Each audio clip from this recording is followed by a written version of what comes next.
សូមអនុញ្ញាតគោរពជំរាបសួរដល់បងប្អូនទាំងគ្នា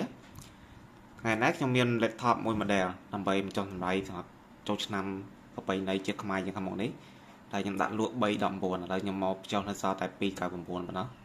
អញ្ចឹងបងប្អូនមានតម្រូវការអាចតាក់ទងមកបានហើយម៉ាស៊ីននេះគឺមាន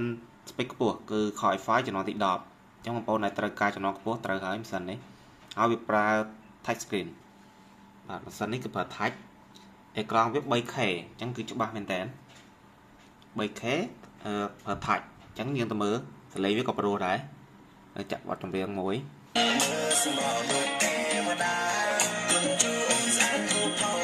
បាទប្រើ touch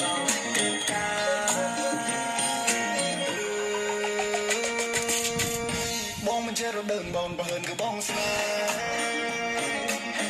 បើសំជាអូនប្រហែលយើងមិនខ្លាចគូស្នេហ៍យើងគេគ្រាចូលឆ្នាំខែស្វលម